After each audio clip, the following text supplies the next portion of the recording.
बिस्मिल्लाहिर्रहमानिर्रहीम। अस्सलाम वालेकुम साथियों।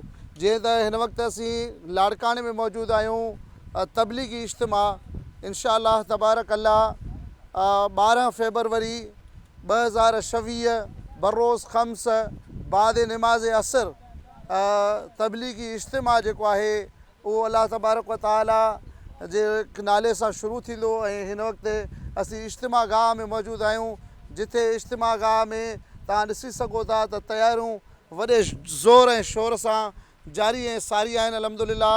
अव्हांखे हीउ जेको आहे पूरो पिंडाल ॾेखारियां थो। हर तरफ़ खां तयारियुनि जो जेको आहे सिलसिलो जारी आहे। वज़ू खाना, वाशरूम्स हुजनि या लकड़नि जी जेका लॻाई आहे ऐं मुख़्तलिफ़ हवाले सां हिते जेको आहे सो असीं अची करे जाइज़ो वरितो आहे त तमामु बहितरीनु जो जेको आहे निज़ाम आहे, जेको सिर्फ़ु फ़ी सबीलिल्लाह अल्लाह जी ख़ुशनदवी ऐं रज़ा जे लाइ जेको आहे ही माण्हू हिते ख़िदमत में मसरूफ़ आहिनि। को किथां जो आहे, को किथां जो आहे, हर को अचे थो सआदत सम्झी पंहिंजी ड्यूटी निभाए थो।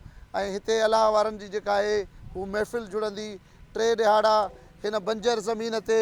हिते कॾहिं मिल हूंदी, हिन ज़मीन खे मुबारक थो ॾियां त हिते अलाह वारनि जो जेको आहे इज्तिमा थींदो। हिते इज्तिमाही नमाज़ थींदी, इज्तिमाही जेको आहे हिते क़ुरान पढ़ियो वेंदो। हिते अल्लाह ऐं हुनजे रसूल अल्लाह सल्लल्लाहु अलैहि वसल्लम ऐं इंसानी हुकूक जे बारे में ॿुधायो वेंदो। सो ही तव्हांखे जाइज़ो वठाए रहियो आहियां। तव्हां ॾिसी सघो था तबलीगी इज्तिमा लाड़काने में थी रहियो आहे, वगन रोड ते। ऐं हीउ साम्हूं जेको तव्हां ॾिसी सघो था उहो तालको थाणो आहे। ऐं हीउ मेन जेको आहे national highway Karachi road, Punjab road, जिथां किथां यानी हीउ मेन जेको आहे मर्कज़ ते वगन रोड ते हीउ जेको आहे तबलीगी इज्तिमा हीउ जेको आहे मुनक़िद कयो वियो आहे। माशाअल्लाह तबारक अल्लाह, हे वॾो निज़ाम आहे। हीउ ॾिसो था हर तरफ़ खां हीउ लकड़ा लॻाया अथनि।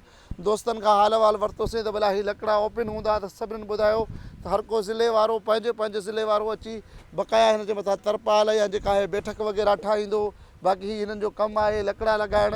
ऐं हीउ तव्हां ॾिसी सघो था WC ऐं जेको आहे हीउ सॼो जेको आहे वाशरूम्स जी जेका आहे उहा तयारी कनि पिया। यानी हिकिड़ो वॾो हिननि वटि निज़ाम आहे। हेॾां वज़ू खाननि जी जेका आहे उहो जेको आहे तव्हां ॾिसी सघो था उन्हनि जी तयारी जेको आहे हले पई।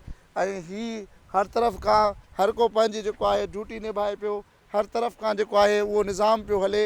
ऐं मां सम्झां थो वाक़ई बि हिन कमनि में वॾी बरक़त आहे। जॾहिं अलाह जो कमु थिए, अलाह जे रसूल अल्लाह सल्लल्लाहु अलैहि वसल्लम जे दीन जो कमु थिए ऐं बग़ैर कंहिं फ़र्क़ जे, बग़ैर रंग नस्ल जे, बग़ैर ज़ात पात जे, बग़ैर लालच जे हर को अची पंहिंजो वक़्तु टाइम जेको आहे जान माल हिते लॻाए थो। ऐं असीं बि हिते मौजूदु आहियूं। ऐं लाड़काने वारनि खे मुबारक ॾियां थो त बाबा तव्हां वटि हीउ तबलीगी इज्तिमा लॻी रहियो आहे। सो हिन जी सआदत जो तव्हांखे मुबारकूं हुजनि। अव्हांजी हिते शिरकत जेका आहे उहा हिकिड़ी वॾी सआदत हूंदी, ख़िदमत हूंदी। ऐं माशाअल्लाह तबारक अल्लाह हीउ वॾो हिकिड़ो बहितरीनु निज़ाम आहे।